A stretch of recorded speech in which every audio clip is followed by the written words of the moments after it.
Welcome, everyone. Boa tarde, good afternoon. It's a great pleasure to see you all here. So welcome to this Brazil Lab event on the Madmen's Revolt, Agency and Subordination at Brazil's National Hospital for the Insane. The epigraph of one of the first outcomes of this project is by Lili Barreto. And in my precarious translation, the epigraph reads, "There are no species, no races of mad people. There are only the mad, or the mad alone." And when I was reading this piece that comes from the work that Lily and Dylan are collaborating in and producing, I was also reminded of the mad woman that made me an anthropologist.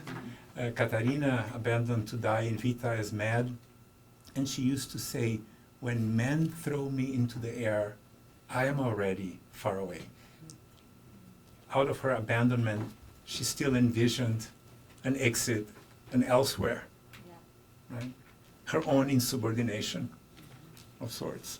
So we are delighted to organize this event in partnership with the Department of Anthropology, the Department of Spanish and Portuguese, and the Program in Latin American Studies. Lily Schwartz, a great friend of all of us here, and a widely read author and intellectual. She's a leading scholar of modern Brazil and one of the most creative public intellectuals in the Global South. Among her many recent solo and co-authored books are the absolutely exquisite Lima Barreto, Triste Visionário, and the groundbreaking Enciclopédia Negra. In the year of Brazil's bicentennial, Lily published O Sequestro da Independência, The Hijacking of Independence. And last year she was here with us for the launching of her book on authoritarianism that was published in English by Princeton University Press. A highly visible and engaged intellectual, Lily writes for Brazil's major media outlets, including Folha de São Paulo and Nexo. She has her own YouTube channel, o Canal da Lily, and now an incredible podcast series, Oi, Gente. Lily is also a lover of the arts and has headed trailblazing curatorial works, such as internationally acclaimed Afro-Atlantic history. So wonderful to have you back here, always, time and again. Joining Lily as a presenter, co-author, and collaborator, Dylan Blau-Edelstein. Dylan is a PhD candidate in the Department of Spanish and Portuguese. His research investigates the intersections of literature, culture, the arts, and the history of psychiatry in 20th century Brazil. Dylan's work has appeared in the Journal of Lusophone Studies and Revista de Sociologia e Antropologia. As discussants, we have our own Isadora Mota and Miqueias Mugi. Isadora is a historian of slavery and the Atlantic world. Her scholarship focuses on modern Brazilian history, comparative slavery, abolitionism, literacy, and the African diaspora to Latin America. Isadora's book, Freedom's Horizon, explores the role of Afro-Brazilians in shaping the history of abolition in the Atlantic world. And then Miqueias Mugi, who is a postdoctoral fellow and research associate at the Brazil Lab. Miqueias is a social and political historian, studying the political economy of war and empire building in Latin America with a focus on Brazil's southern borderlands. He has authored and co-authored several books exploring subjects as the Brazilian militia, slavery and German immigration in 19th century Brazil, and European diasporas in the Americas. So it's an incredibly rich, creative, exquisite assemblage of curious people who are curious, and we're always trying to find another angle, another fold into mainstream narratives and historiographies. As for the format of our event today, our guests will speak for about 35 minutes, then Isadora and Miqueias will follow, each taking a few minutes to offer a few comments and to ask a question or two. Lily and Dylan will then reply, and then we'll open up to collect questions from you all. So let's give a warm welcome to all our panelists today.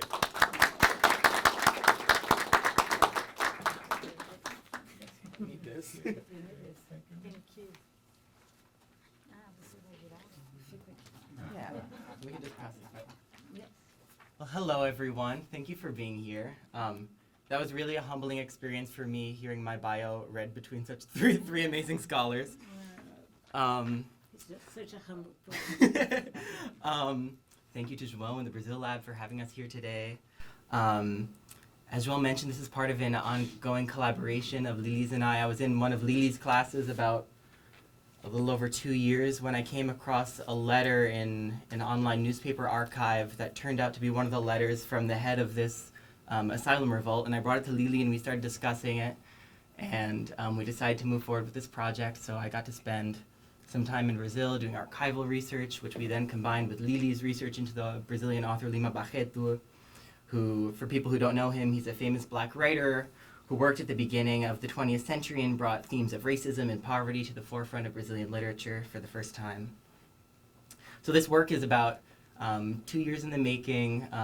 We have an article that's about to be released, I want to say like next week, in the Revista de Sociologia e Antropologia. And we're excited to share with all of you.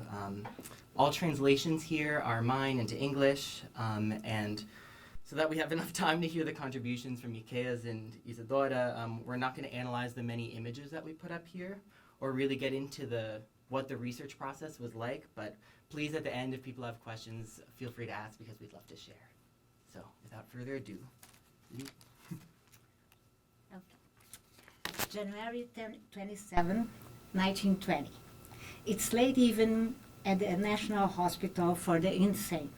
And looking out through the asylum bars, you were met with a splendid view of Praia Vermelha, Sugarloaf Mountain, and Guanabara Bay. When the asylum was built here in 1852, the thought was that the contact with nature would offer the necessary distance from modern life for the mentally ill to regain their spirits. The following decades, however, saw such urban growth that by 1920, the asylum was no longer isolated from the city center, but located on a busy street in front of a popular beach for swimming. Though some clamored for the hospital's relocation, no one could have expected that the most forceful rebuke of its existence would come from the inside. These were decades of social unrest in Brazil. During the Canudos War, a diverse group of peasants and former slaves in Bahia resisted the imposition of Republican law for nearly 2 years. Later, in 1904, a popular movement known as the Vaccine Revolt emerged in defiance of compulsory vaccines and aggressive urban reforms. In 1910, in the Revolt of the Lash, black sailors rebelled against white naval officers' use of whips, with punishing them for minor offenses. And in 1917, general strike rocked the country in response to poor protection for workers and unions. In all cases, police and military repression led to rebels both dead and in jail. It was in this atmosphere of social unrest that dozens of patients at the asylum, almost all from the Lombroso section for the criminally insane, overturned tables, sworn common spaces, and called for the death of the hospital director, Juliano Moreira. Newspaper would describe the event in dramatic terms. According to Gazeta de Notícias, While some of the madmen cried out in sedition and fought against the guards, who numbered more than 8 men against a group of over 40 patients, others dragged mattresses into the middle of the great hall and set them on fire. As smoke rose from the straw mattresses, demented figures ran and leapt about satanically. several nurses and guards were injured as they attempted to hold back the patients, and soon the fire department and 40 military squadrons were called in to bring the uprising to an end. In the meantime, a crowd formed outside the hospital to watch the events, and as the police arrested around 15 of the rebels, administrators exited the hospital to inform the onlookers that there was nothing to worry about. Yet, little could be done to stop news from spreading. The following morning, papers were blazoned with headlines. The Madmen's Revolt. A revolt of crazies at the National Hospital for the Insane. National Hospital agitated by rebellion. Coincidentally, the well-known writer Lima Barreto was committed to the asylum at the same time, and he used the revolt as an excuse to request release. In his asylum diary, he discusses how the movement actually began a week earlier, on January 20, when the patient, G.E., that is Roberto Duque Estrada Godfroy, the patient who the newspaper would cite as the leader of the revolt, climbed up on the hospital's roof and, semi-nude, between gulps of cachaça, began shouting and throwing tiles at people in the streets. The very few scholars who have turned their attention to this uprising have noted its place within broader histories of psychiatry and criminology, particularly the role it played in accelerating the construction of the country's first asylum exclusively for the criminally insane, inaugurated in 1921. However, until we began this project, there had been no studies dedicated exclusively to the uprising, meaning that many important questions remain unanswered.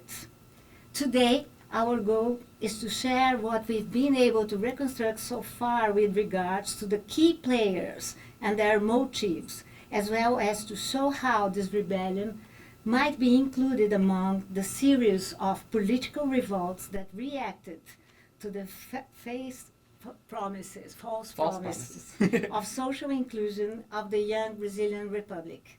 At a time when the mental illness, criminality, the blackness were all considered signs of degeneracy by determinist science, the rebels at the asylum represented the base of the social pyramid. And for that reason, it's important we try to listen to them. But first, we need to understand a little bit about the history of the institution. So the asylum opened its doors in 1852 with the name Hospício Pedro II, the Pedro II Asylum, named in honor of Brazil's young emperor. Many of the country's greatest architects were brought in to construct this large imperial structure, which today houses one of the campuses of the Federal University of Rio de Janeiro, where Isadora studied for many years. So to some, its architectural beauty was off-putting. It seemed a little bit more like a palace than a psychiatric hospital. So in those early days, patients were divided according to gender and class. Sailors, the poor, and the enslaved were generally granted free entry, whereas those who could afford to pay were given certain privileges. Patients were also divided according to behavior types. The goal was to cure the mad, yet therapeutic options were quite limited.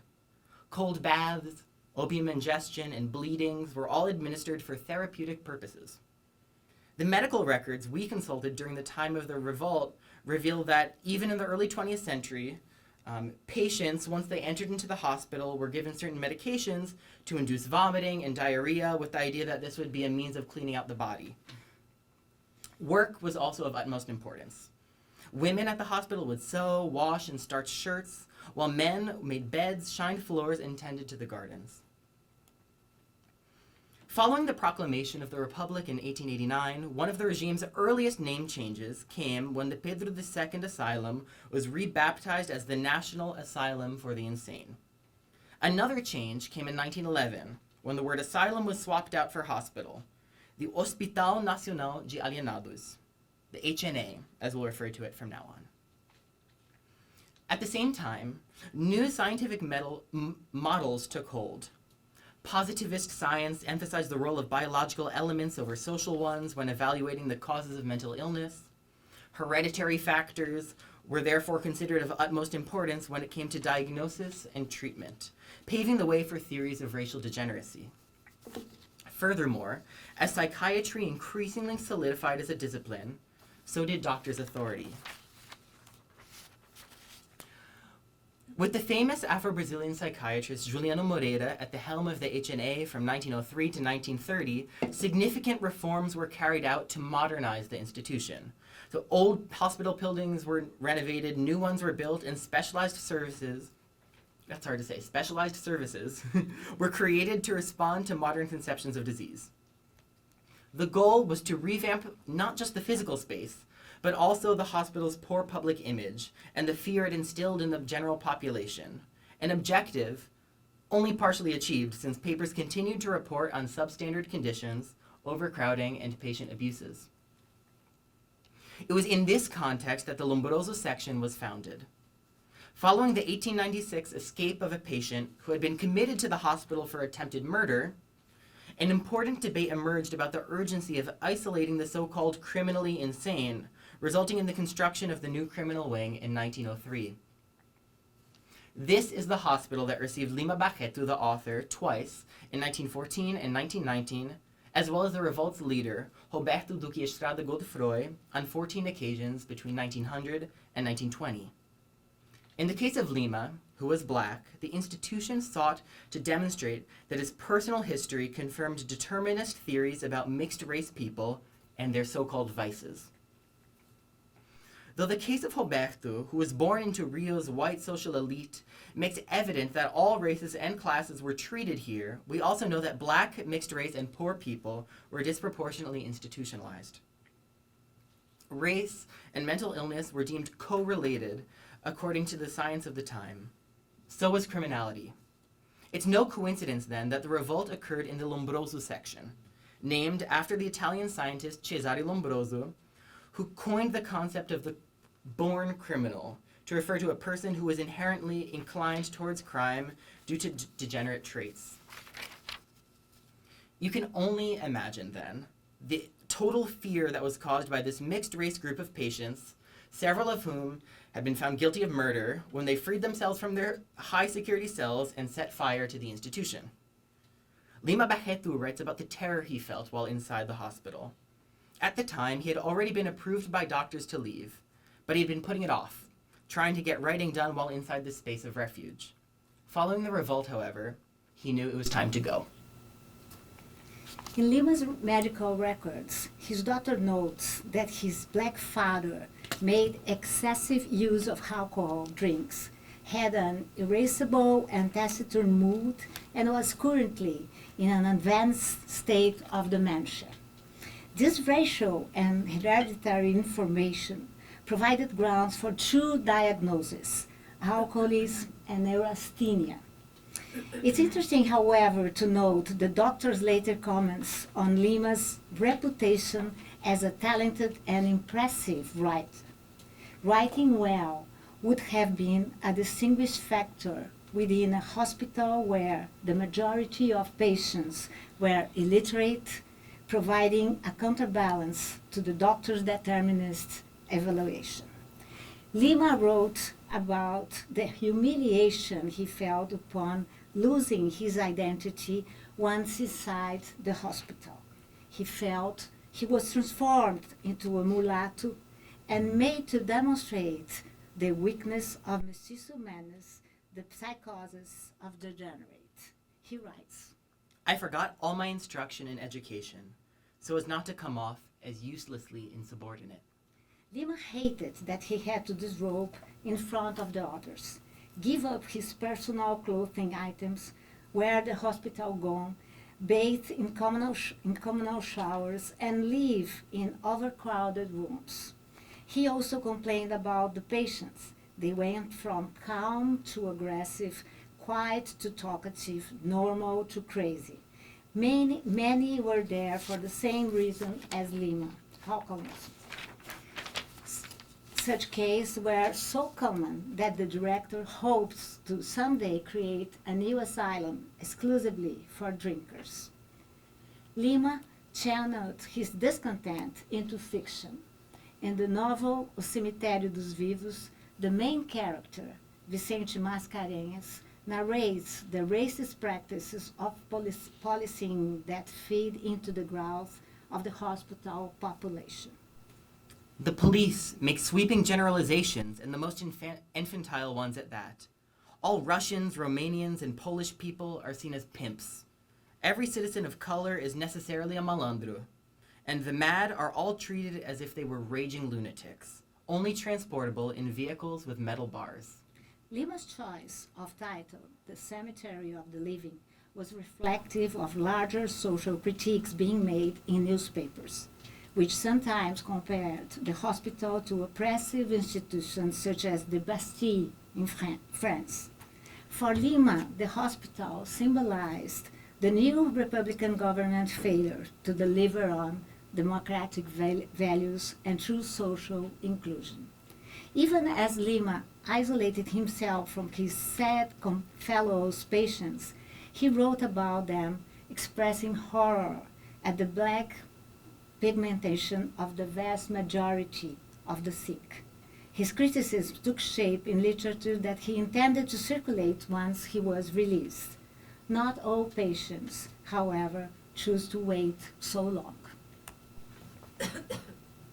The Lombroso section concentrated, according to its director, Heitor Carrillo, two types of patients. First, people who were arrested and later required psychiatric care. And second, people who committed a crime but were deemed mentally responsible by a court. As you can imagine, such patients inspired both fear and fantasy. Reports about the revolt describe these men as possessing perverse instincts and as capable of all sorts of violence. Journalists further embellished using descriptors such as demented, satanic, possessed by demons, narrating how they marched through the hospital chanting, "Kill, kill," all the while following their leader, Roberto, described it as a man-beast, a diabolic plant. Society seemed to have little desire to understand the motives of patients or criminals. This is one of the great difficulties for those who study the history of asylums. How can we recover and hear the voices of people who were not taken seriously? Certainly, we can learn a lot from the few cases of patients who wrote about and published their experience within such institutions. But these cases are exceptions. When it comes to the revolt, though both Lima and Roberto wrote testimonies, we are confronted with a general silence around other patients. Newspapers offer us descriptions of many of the 40-plus quote-unquote dangerous madmen who rebelled. A Noite, for instance, listed the patients who were sent to the house of detention after the revolt, as well as descriptions of the crimes they had committed before their hospitalization. So we're going to highlight just a few of the 15 listed here. Luís Bizarro, a criminal killer and rational paraphrenic with perverse instincts, sentenced for 25 years in prison. Joaquim da Costa e Silva, who after being committed to the hospital, fractured his companion's arm and tried to strangle the guard, Julio Reis, in a hospital courtyard.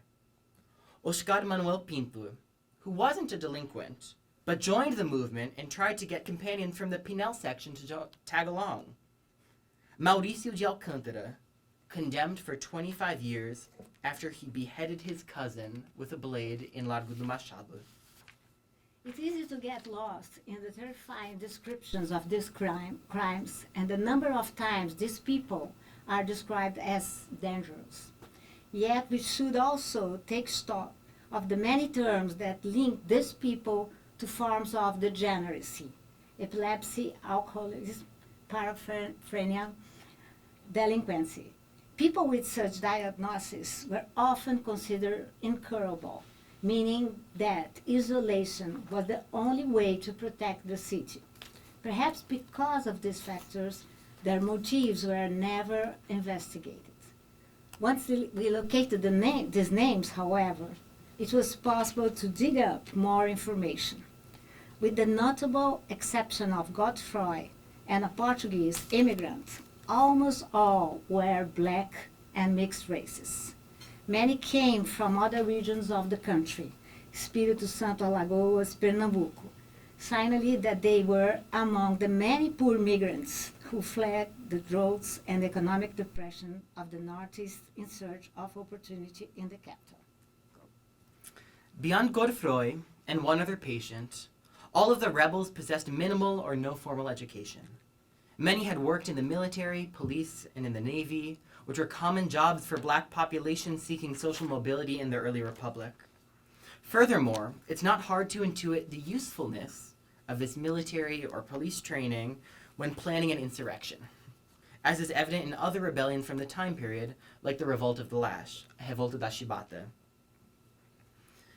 These patients were both the objects of racial determinism and the victims of social inequality.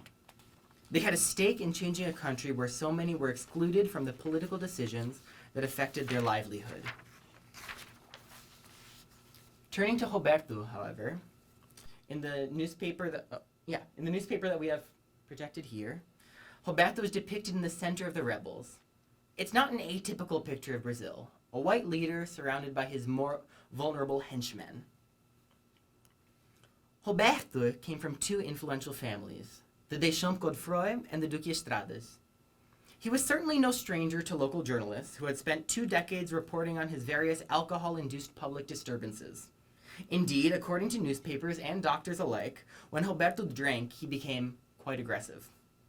As a result, he was committed to the asylum 14 times and arrested on several occasions for everything from drunken street fights to the crime of capoeiragem, which was a vague legal term that referred both to the literal practice of capoeira as well as to gang activity. Such behavior was unbecoming of a man from the social elite. Indeed, though he would have grown up wealthy, a hospital record from 1913 lists him as an orphan, suggesting he may have been disowned. A year later, articles published in A Noite hint at a rift in the family, as his uncle published a story in this newspaper denouncing Roberto's behavior. Roberto, however, in response, was able to get that same newspaper to publish a new article investigating his, quote, persecution by various members of his family. That's to say, this was a man who understood the power of the press and how to manipulate it. In 1920, while held in the house of detention following the revolt, he sent a series of letters to Arrasão, in which he similarly sought to invert a press narrative that painted him as a dangerous aggressor. Roberto's doctor, Heitor Carrilho, picked up on this pattern, noting in a medical report that the 38-year-old knows the political social life of Rio de Janeiro, knows the articles of the penal code by heart, is versed in question referring to criminal processes, and takes advantage of his mentally ill situation to undermine legal action. And I just want to emphasize that last sentence. He takes advantage of his mentally ill situation to undermine legal action. Of course, such attributes are markers of privilege and education, and would have been an asset at the hospital at a time when 60% of the Brazilian population was illiterate. Whenever Roberto's background was mentioned in newspapers, he was treated more positively than his companions. Consider, for example, the subtitle of one article, Duque Estrada isn't as ugly as they paint him, which reveals a common bias, that ugliness, whiteness, and wealth were incompatible. The article continues. Regarding to the head of the latest revolt, Roberto Duque Estrada Godefroy, we have obtained interesting information. He is the descendant of a distinguished, intelligent family, but has the misfortune of failing prey to the vice of inebriation. He is only dangerous when he is under the influence of alcohol. If there were better monitoring in the hospital, he would not have taken part in the revolt. Presented with Roberto's family history, the journalist seems to jump through hoops in order to justify his place in the revolt. We're told that Godefroy was the revolt's head, but also that he only participated because he got his hands on alcohol. He was not a voluntary participant, therefore, according to this logic, nor was he degenerate. It was all the hospital's fault. These subtexts become even more explicit in O Imparcial's account of the revolt. They inform us that alcohol, quote, sparked the inexplicable revolt, but adds that Roberto, quote, fed his vices with liquor, snuck into the asylum via an intermediary, a pretinho, which would be a derogatory word that literally translates to little black man. Godfrey's madness is not his own fault, but something that gets unleashed by others. Of course, there were real reasons to rise up. Overcrowding, understaffing, limited resources, and brutal treatments. Confinement itself may have been justification enough. In the case of a series of prison riots in New York that occurred between 1919 and 1920, Sadia Hartman suggests that black prisoners felt the loss of liberty behind bars as an extension of slavery even 5 decades after U.S. abolition. 30 years after abolition passed in Brazil, it would seem that black and poor people once again found themselves similarly disenfranchised. So if the voices of most participants in the revolt never made it to the archives, in the case of Roberto, we do have some testimony.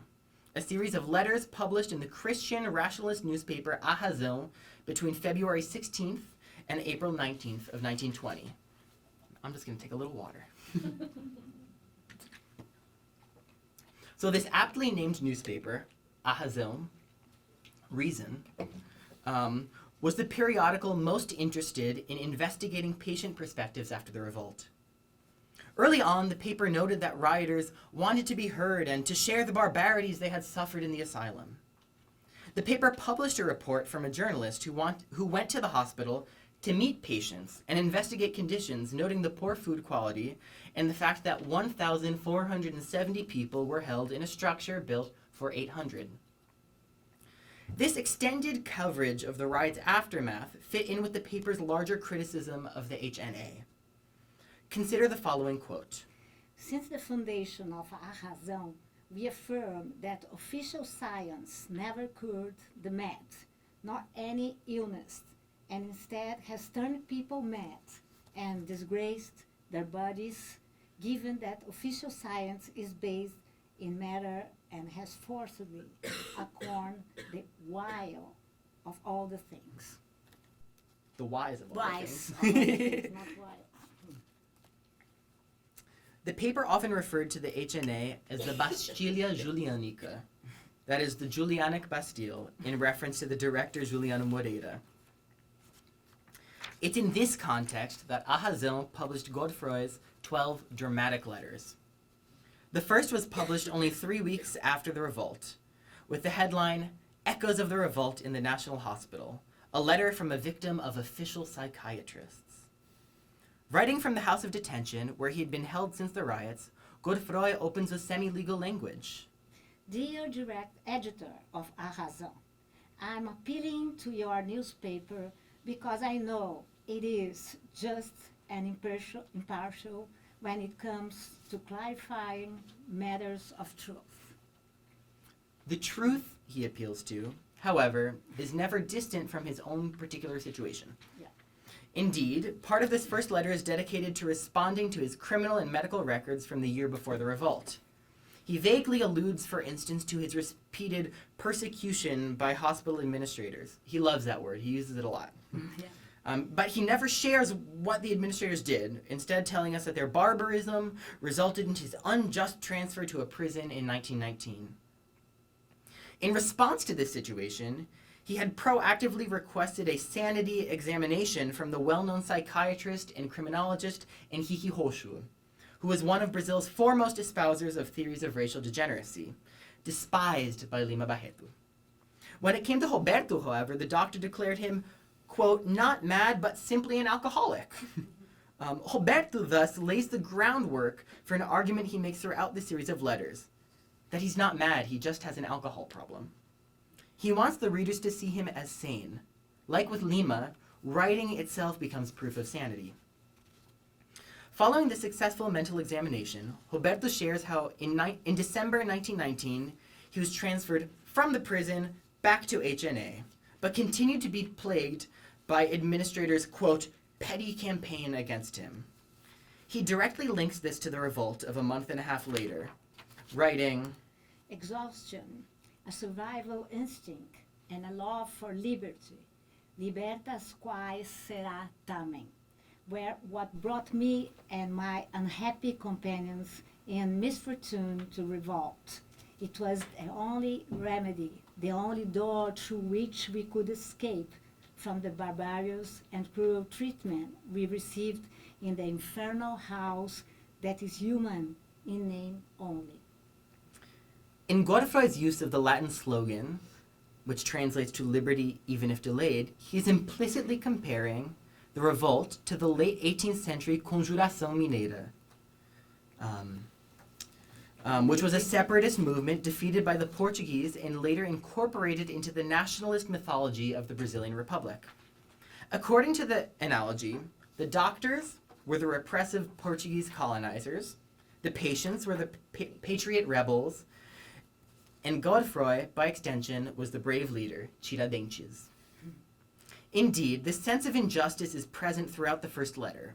He claims to be held in the house of detention, quote, without a guilty verdict, even though I am not a criminal and much less mad. In future letters, he depicts himself as a great revolutionary, scrawling his letters, quote, hurriedly and in the shadows so as not to be seen.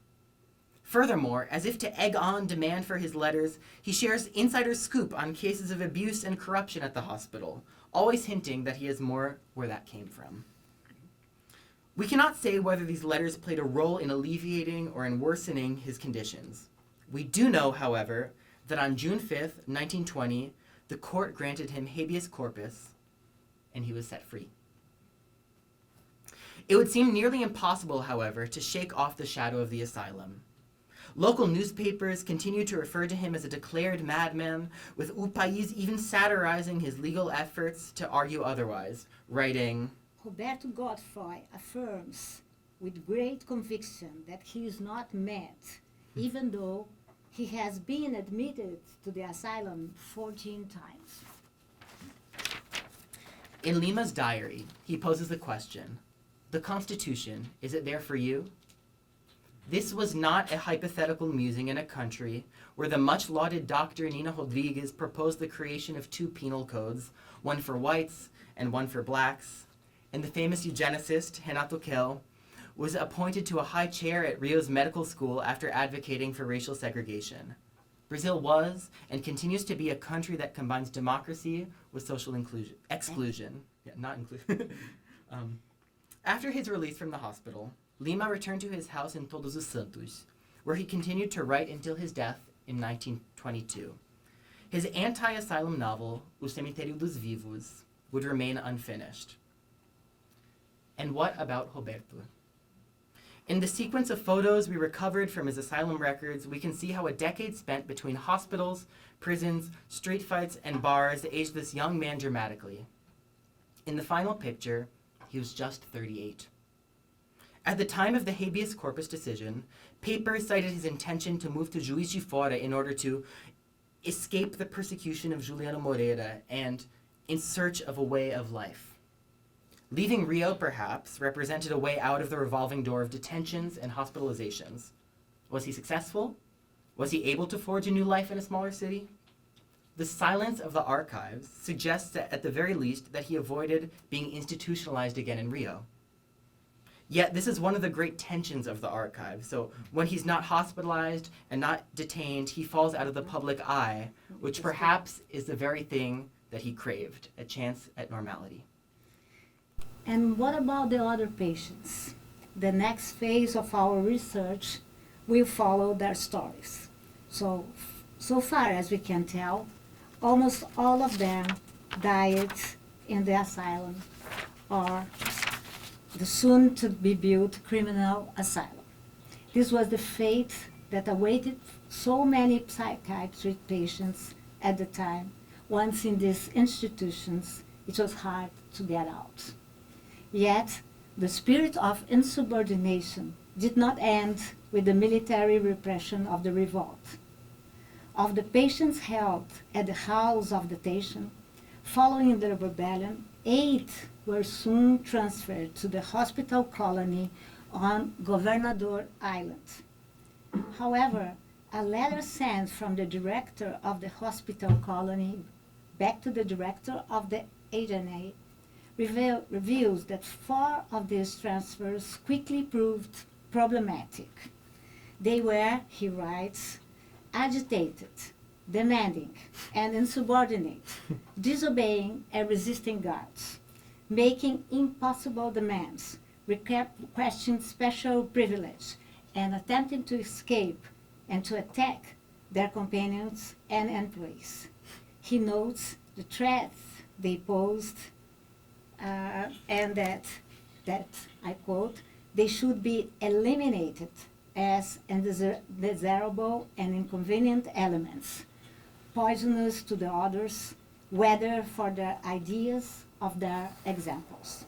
This was nothing ideal or relaxed about life at this hospital colony, where patients died of malaria, malnutrition, and neglect. What is clear, however, is that directors fear this patient could not be controlled, and they seem capable of contaminating others with their bad example, much as Roberto had done at the hospital. Insubordination does not seem to have stopped here. An article from a month later shows that one of the patients, once transferred back to the asylum, began to plan yet another insurrection, together with 2 other insurgents from the initial revolt. Circulating between the asylum, the colony, and the house of detention, they certainly knew how common it was to die in these institutions. The extended revolt should be included among the list of famous rebellions that took place in early 20th century Brazil as an important reaction to the racial and class oppression more widely experienced during the post-abolition period. These patients, initially united by a figure from the social elite, revolted against a model that disproportionately detained people who went against the new Republican order. It's high time we listen to what they try to tell us. Thank you very much.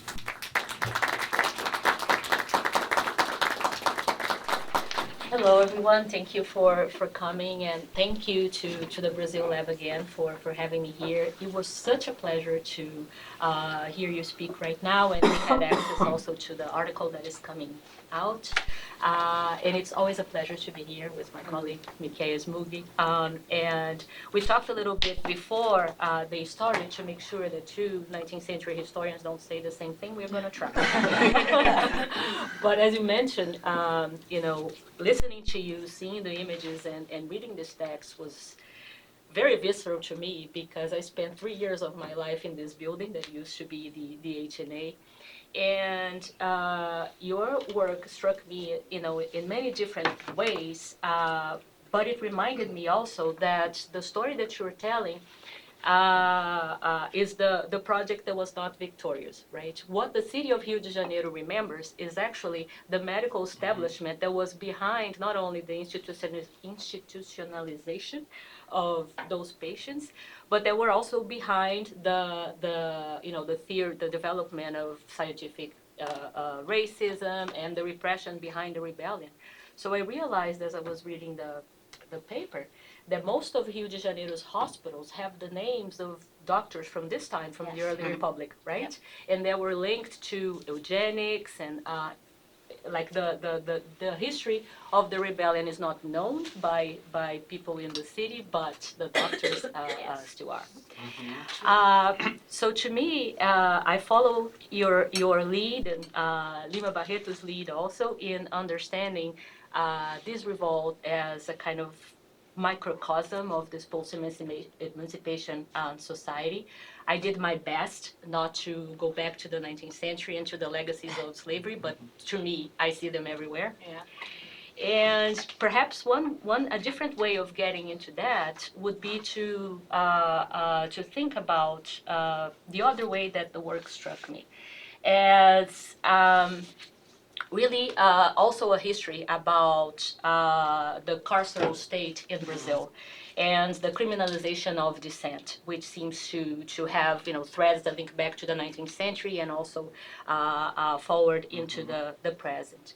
Because I think what you, in analyzing the revolt, what you do so well is that you show that in the early 20th century, incarceration is the solution of the state for mental illness, but is also a solution for what the state deems as the racial problem of Brazil.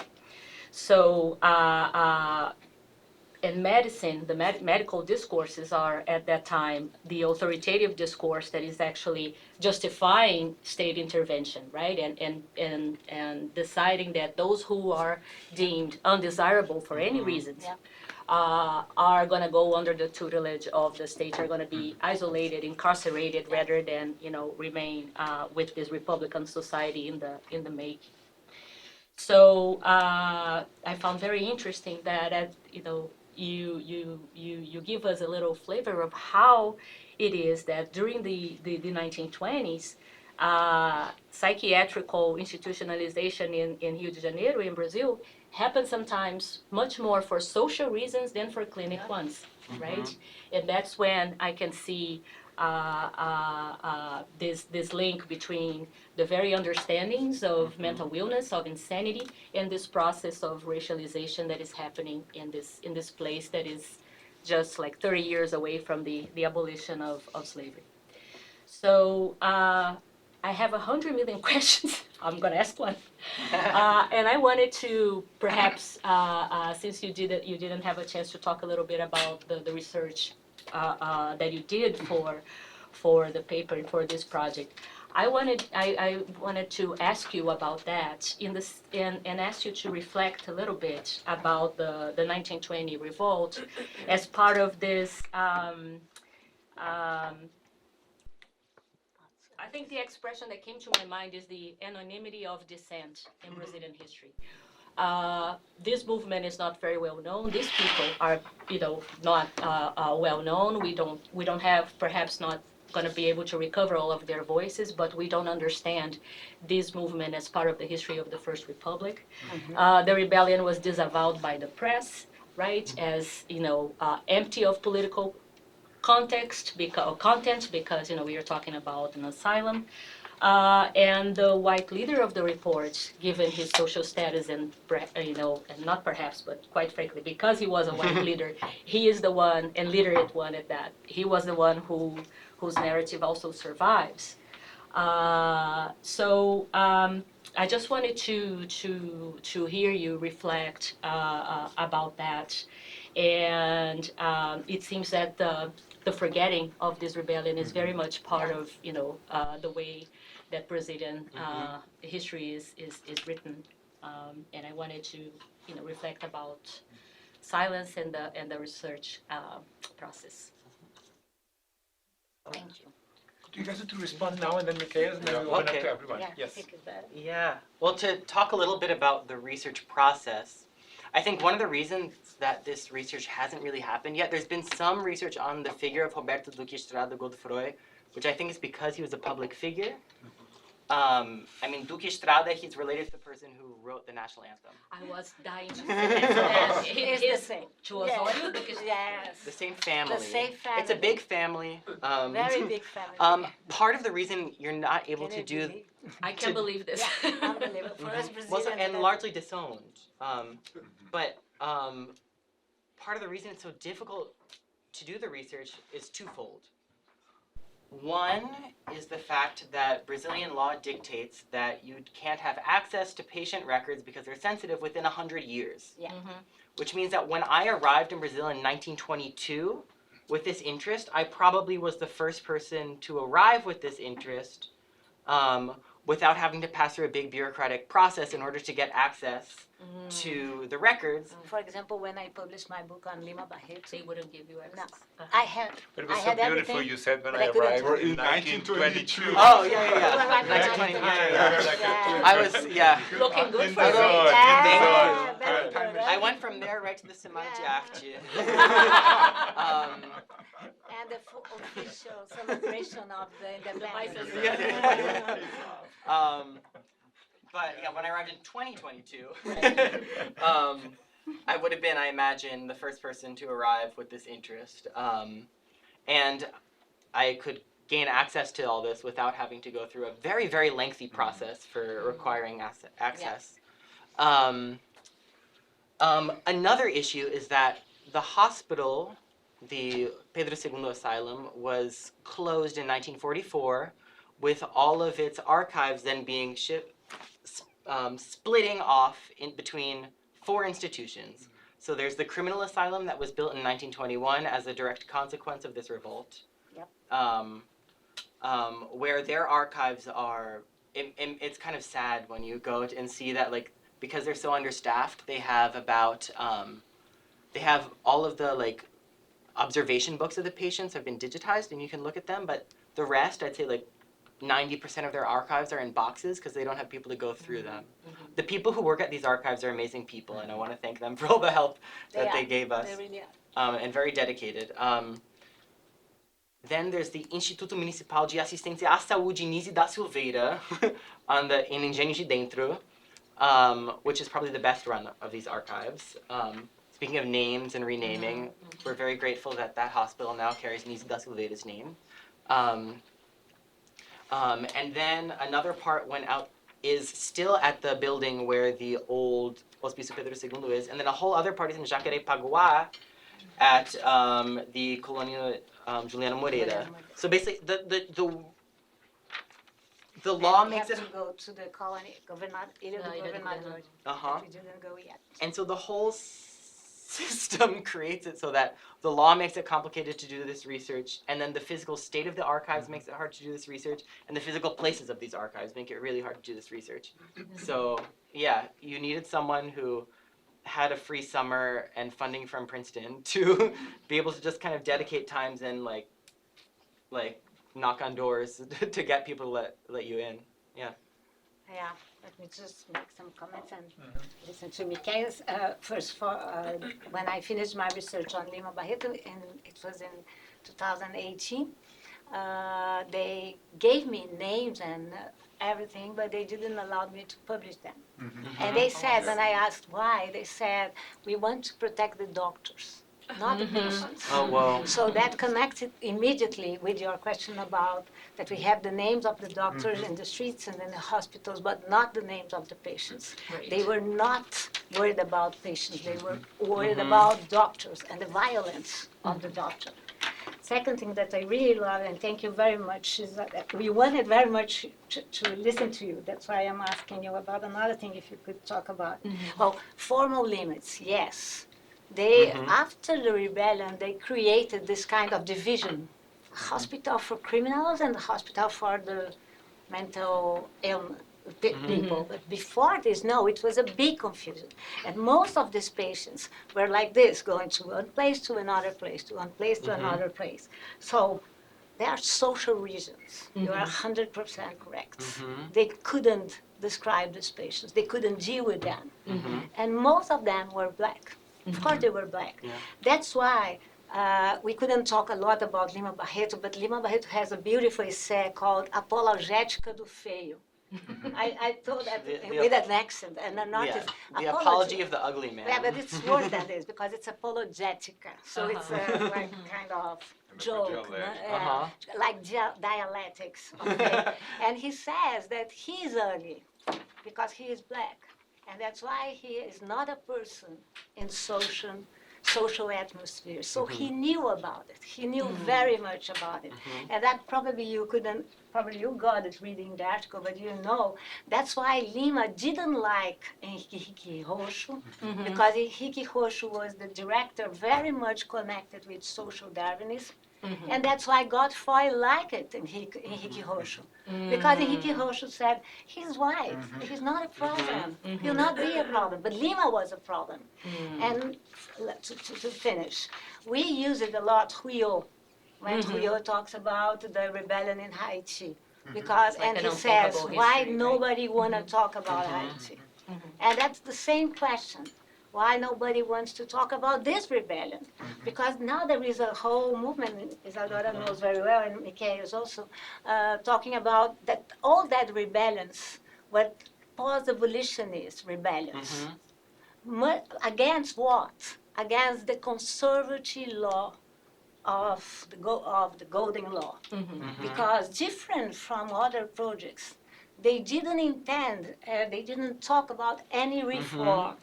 They didn't try to include these people. Yeah. So all these rebellions that we mentioned can be considered part of the same story. Yeah. And we wanted to include this rebellion as Yeah. one of them. Can I just bring one picture that we had passed by earlier, which I think speaks to this? Yeah. Which would be from the very beginning. Wow, we use a lot of pictures. Okay. Yeah. Which is this one that I Uh-huh. think kind of speaks to the way that Yeah. speaking up against the medical establishment automatically racialized the public. Yes. And it's kind of, I think, part of the press's And racialize the doctors too. and Yeah. yeah. But it's part of the press coming together to, or I don't know about coming together, but the press diminishing the true, I know, like the claims to truth that these people are making.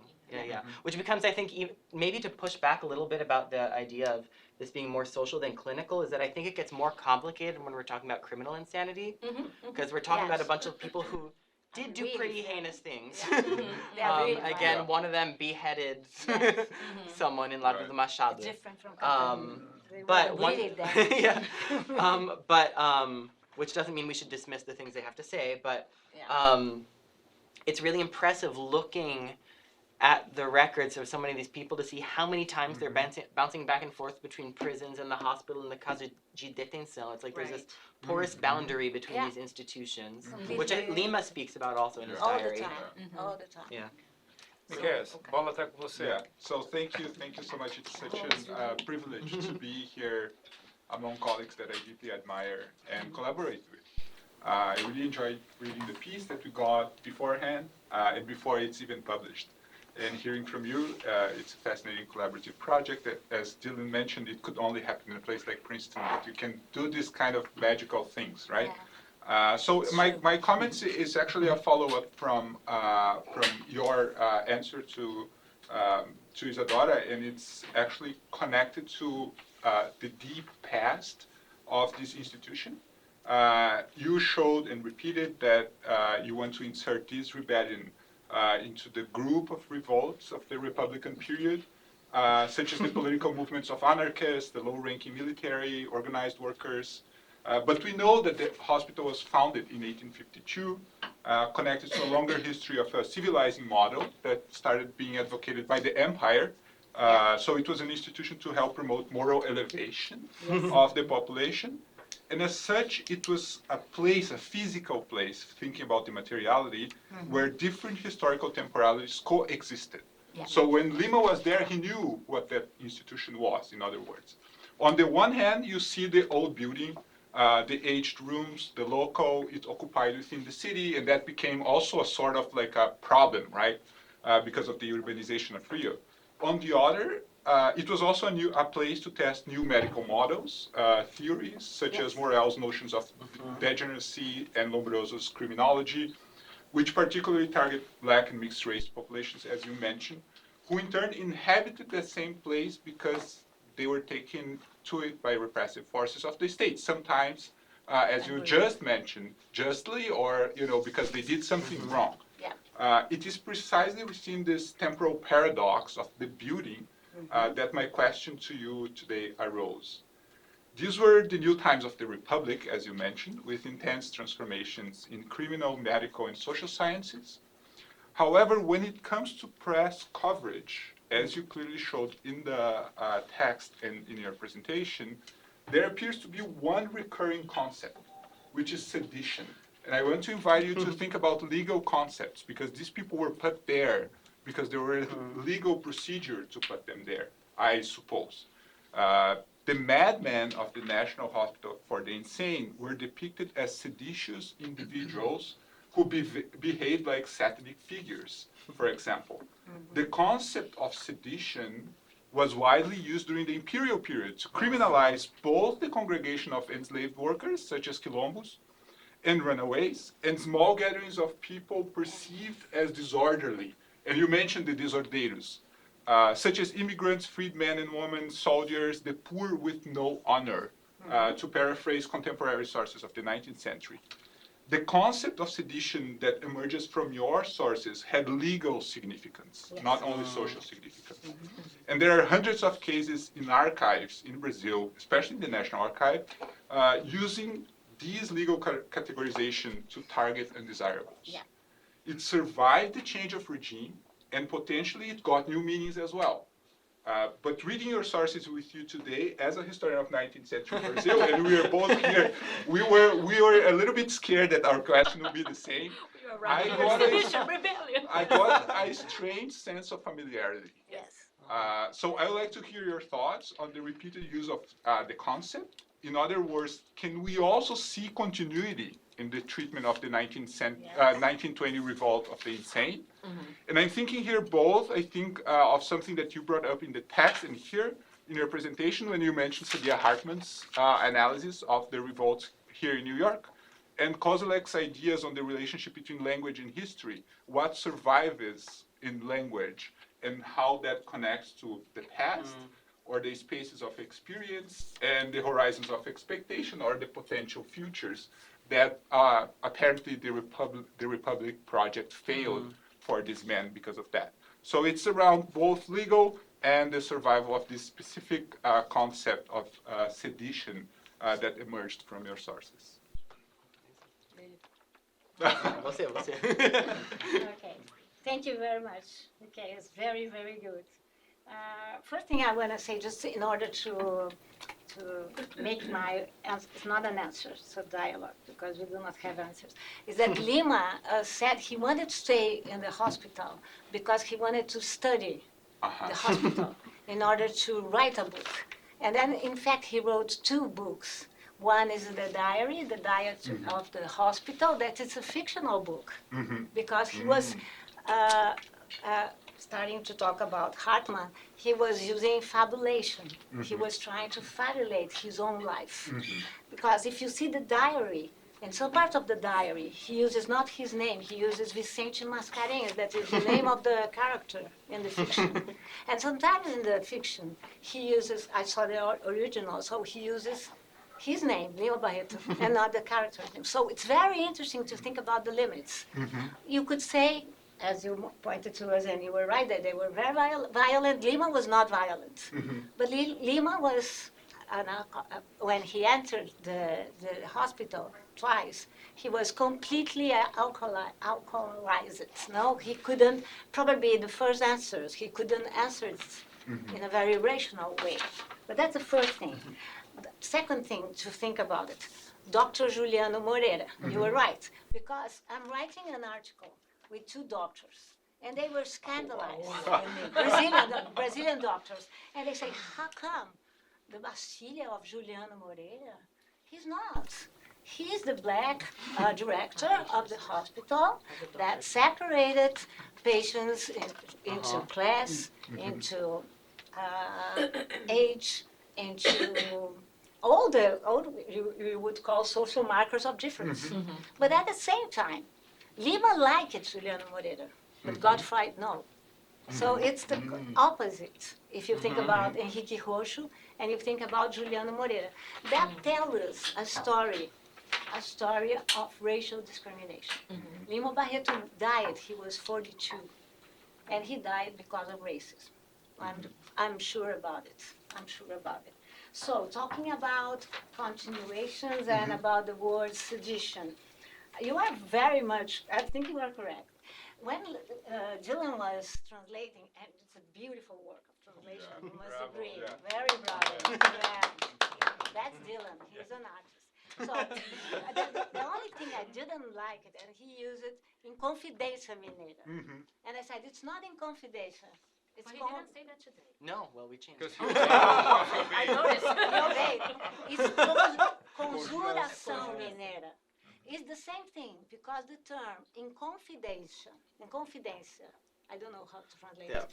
In confidence? In confidence? I mean, strange. it sounds strange. That's why I told that in Portuguese. So in Oh. confidência, you must believe Conjuração me. would be conspiracy, right? Yes. Yeah. So I think that in confidência, it's a monarchical term against inconfidence. That's why it's very brilliant. Godfrey, it's very brilliant. Remember that he compared himself with Tiradentes. Tiradentes was not a hero during empire. Yeah. He was transformed in a civil and religious hero because they had no face. So it was during Republic that they created this image of Tiradentes as a kind of Jesus Christ and at the same time a civil rebel. So why Godfrey wanted to compare himself with Tiradentes? Because he didn't want to be caught as a person that organized a sedition. He organized a rebellion. Yeah. If you compare his terms with the newspaper Yeah. terms, it's completely different. So the newspapers will call sedition. Sedition. Yeah. Godfrey would call rebellion, revolt. Uh-huh. That's very important. Uh-huh. Very important. So if you have continuities, lots of continuities. Lima Barreto at this time, when he's more aggressive when he writes the fiction. That's very interesting too. And he's the one that says, do you think that Constitution Yeah. is for us? So he's talking about Nina Rodriguez, that wrote a book called The Penal Code, when he says Constitution is not for you, black people. So you are entering in the Republic, but the Republic is not for you. You have to wait. You have to wait until you will get civilization. So language, you are completely right. It's very important. And Godfrey, he's very smart because he can play with terms. The same is Lima Barreto. He's all the time playing with fiction and nonfiction. And one of the conclusions that, in my opinion, is very important is that to know how to write, that's for Pedro. It's very important. Mm-hmm. You Yeah. are not the regular one if you can write. Yeah. Even if you are black, even if your father is degenerate. So Yeah. then I leave it with Yeah. Thank Jim. you for all your comments. Also for you. I'm not sure if I said that before. One thing that came up for me as Lily was talking was, again, when I first found this letter from Godfrey in the letter that I brought to Lily, because I we thought thought I forgot. we Remember we both thought that Roberto was Lima? was Lima posing as Godfrey publishing a letter because of just how similar Yes. their the ways they described alcoholism were. I thought And it was Lima. that's how I originally got Lily in. Like, Yes. is this Lima? And so we started doing some research. Also to speak to this idea of like the continuation of slavery or the afterlives of Yeah. slavery. The very first draft of this paper, which just focused on what I had access to at the time, which was newspaper articles I wrote for in Rachel Price's class a year and a half ago or 2 years ago, which was about the history of slavery in the 19th century and then the afterlife. So that was what was in mind when the kind of very first tackling of these So do you source see the materials. revolt as part of Afro-Brazilian history? Is that how it would? I do. One of the. I also had access to the names from the Arquivo Nacional of that they gave to the different trials that Roberto Duque Estrada had been in over 2 decades, and one of them, which we discussed a little bit in the article, didn't really make in here, was that he was found guilty of capoeiragem. That's Which led, and then there was some stuff about that in his letters that were online, and I started speculating, like, was he in the streets training as a capoeira artist, and then he gets into the hospital, and there are all these, like, other capoeira people, and they're like, is this a capoeira revolt? Was my original inclination, which was wrong, but it kind of led me to the vagueness of these terms. Like, even as sedition maybe is very precise, one term that came up even more was desordem, Yeah.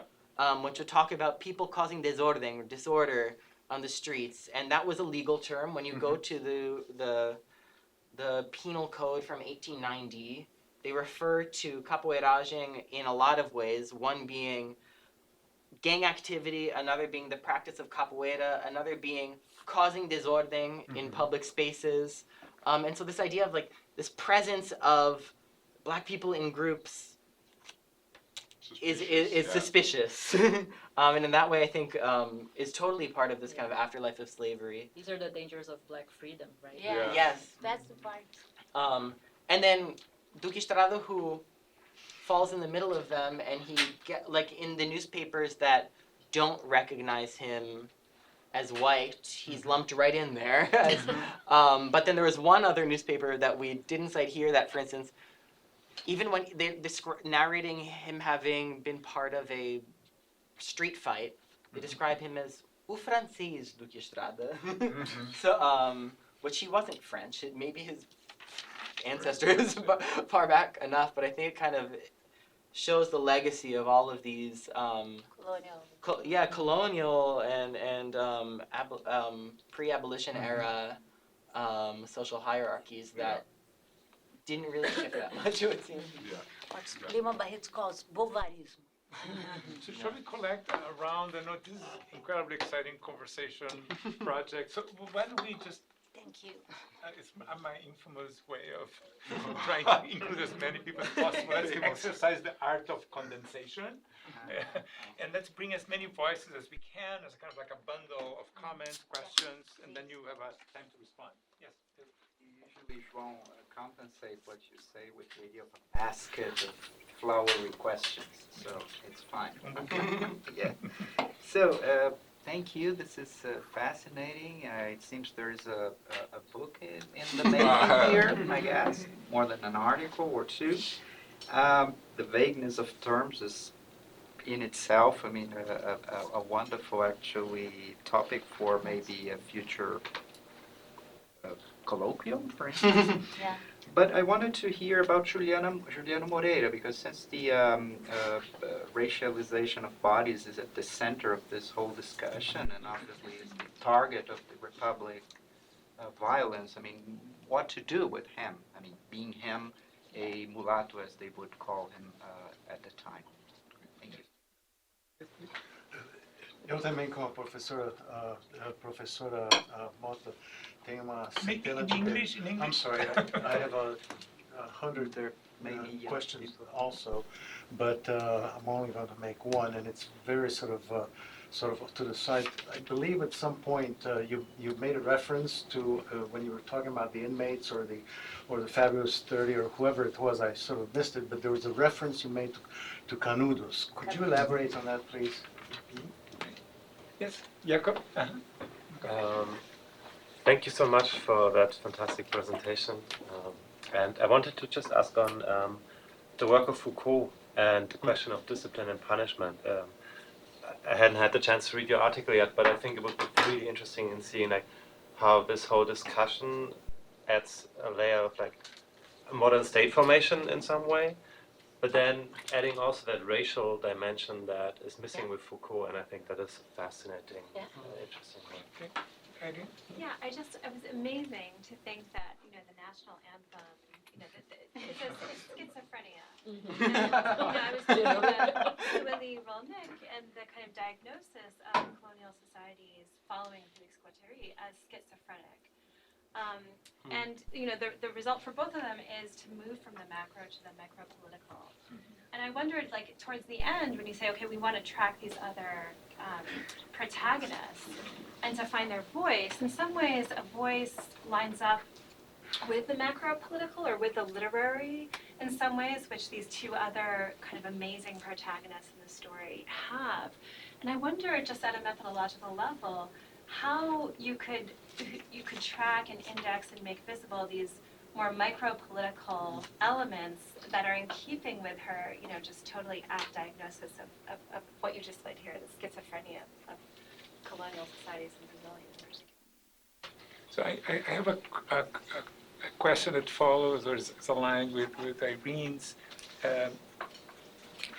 as well. Because you begin and end saying we have to listen to them. So, but how can one? So is listening the right Yeah. term or methodological approach? and I know that you are not simply trying to do a critical fabulation, a la Saidiya Hartman, either. You know, you want the traces in the archive, you want the traces in the media, but I wonder if you could think a little bit about your own methodological, philosophical, ethical kind of opening here to these materials. How much is it listening? Maybe it is listening, but then how does one listen different to those stories that are not like logocentric? You know, what else could one listen, or how could one, or if not listening, what? Right? Because I was also drawn to the continuation of insurgencies in other modalities and other scales, Yes. as you mentioned with the transfer, right? So I think there's something there, and then the other question I had, I think it's linked to the way you responded to Mikhail's I love that idea of the continuity of this concept of sedition and how it appears. What about the legal archives?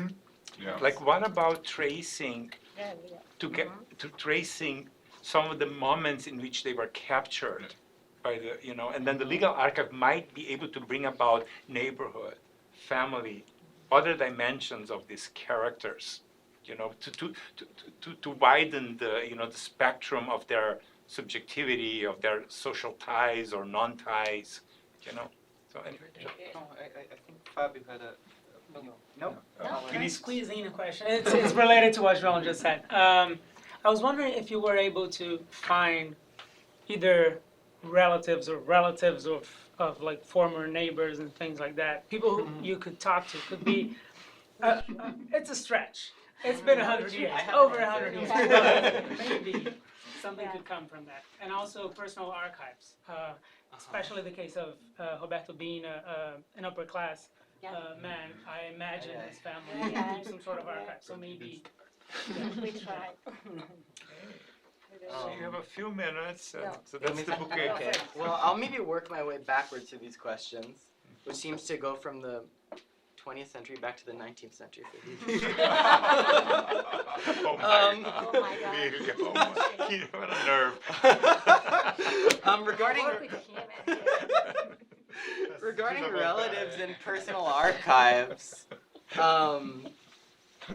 this summer I tried to go to Juiz de Fora to see if I could track down Roberto, where there was nothing in any of the legal archives there, which is also where I was looking.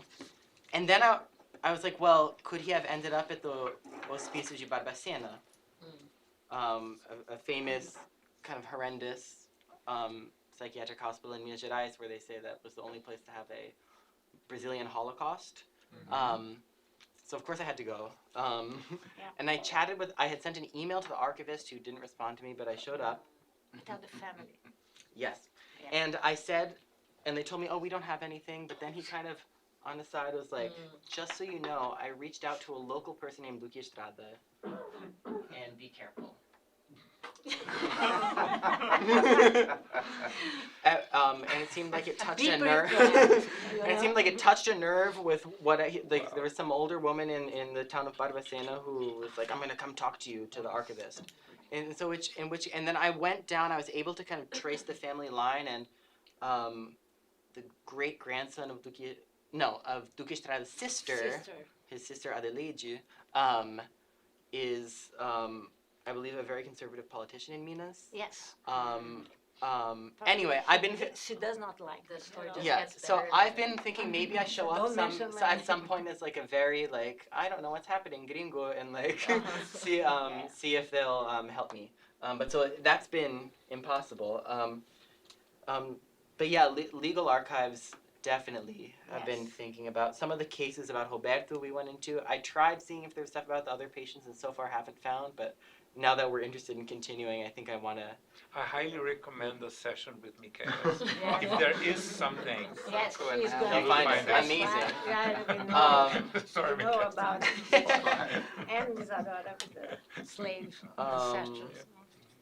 But thinking maybe about this notion of legal archives, and I think it brings back to Irene's question a little bit about thinking about microhistories is, well, Chita isn't here anymore, but she recommended recently that I read Las Homicidas, or Women Who Kill, by Alisa Trabuco, that came out within the last few years.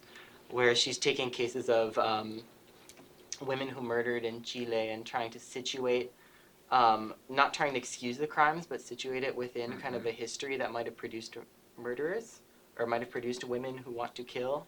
And I think that maybe we don't have written records of lots of these people, but I think by going through the patient records that go into, what was I think you referred to non-logocentric discourse. A lot of that is like the patient records will describe people's hallucinations, and I think kind of looking at these murder cases, looking at hospital records, like there's a way you can kind of piece together an idea.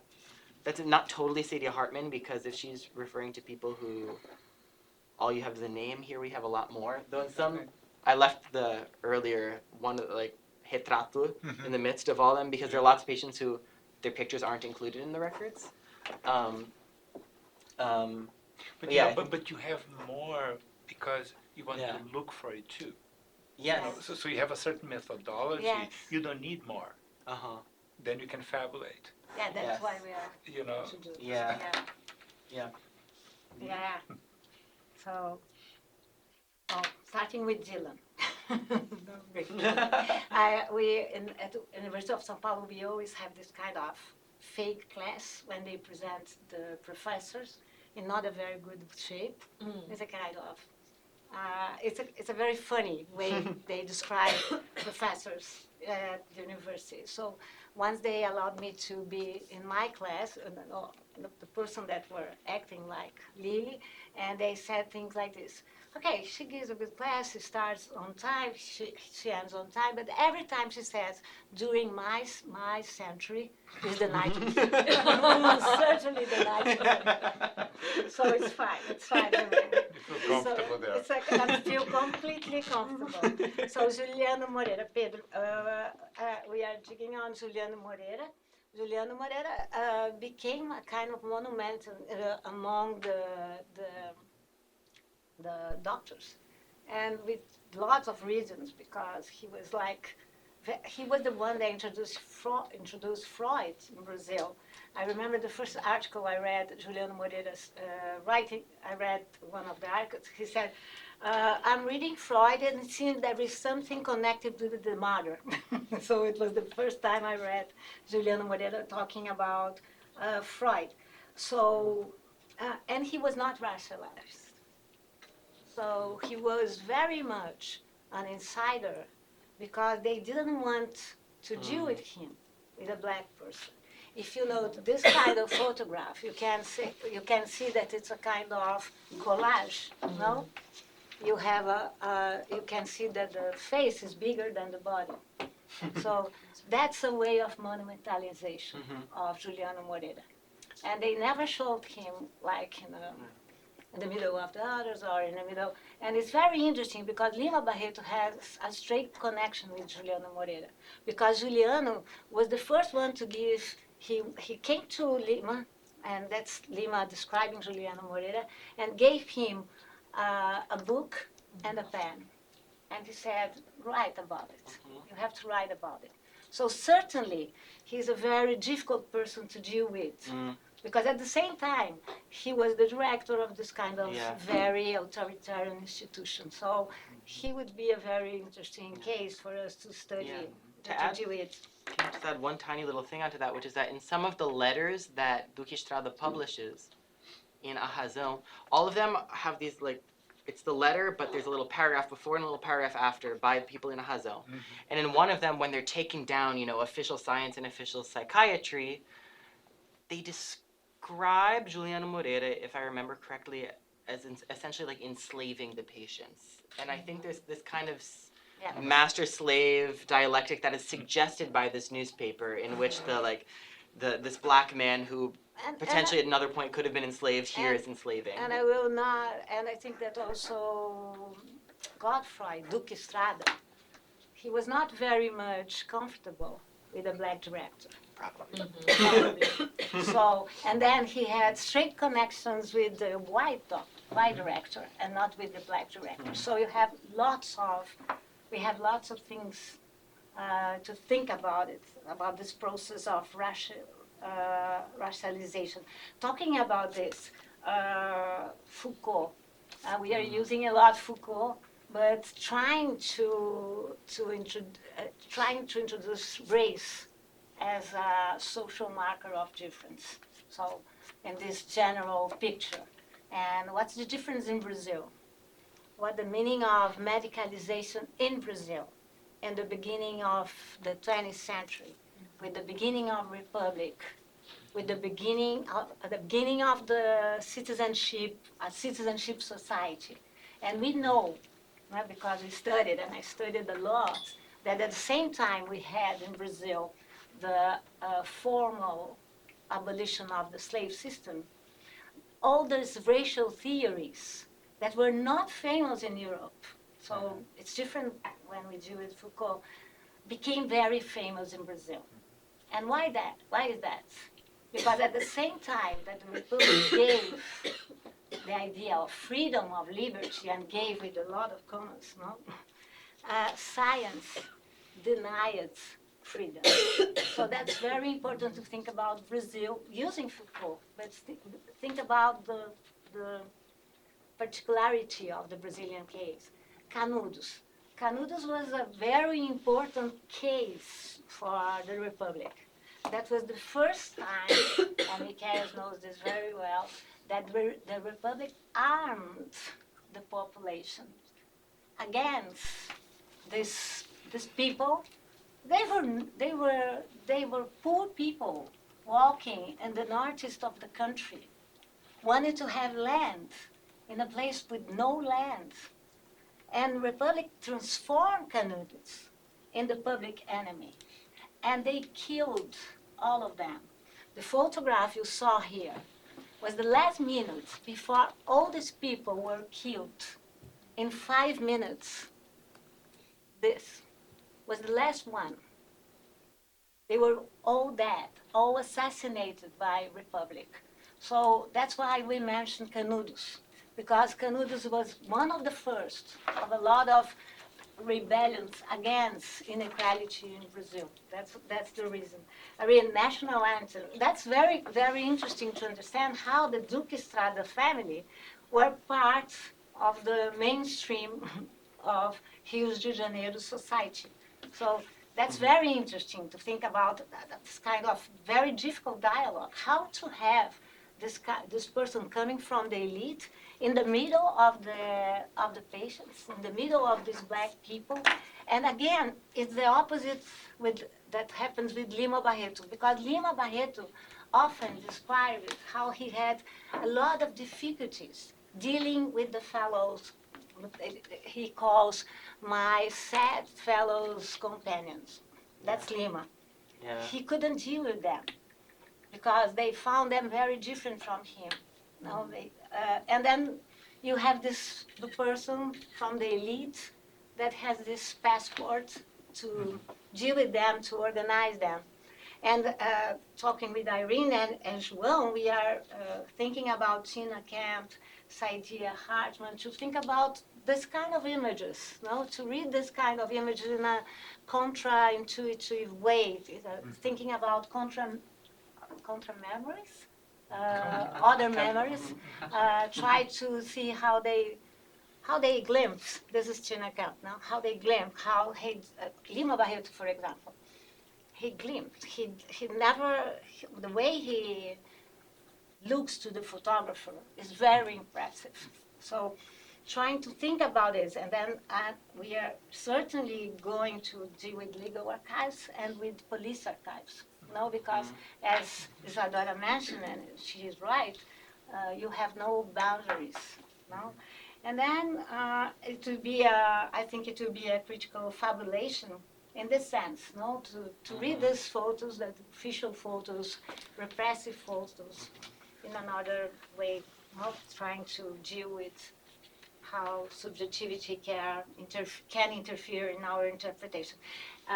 Communities, neighborhoods, families, yes, that's the only way we are going to deal with this other protagonists.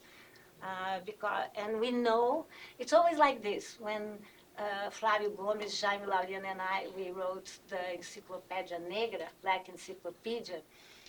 It was very easy to know when these people died, but it was not so easy to know when they were born. And so that will be the story of the other characters that we want very much to follow. On that note, thank our wonderful discussants. Thank you all for being here in our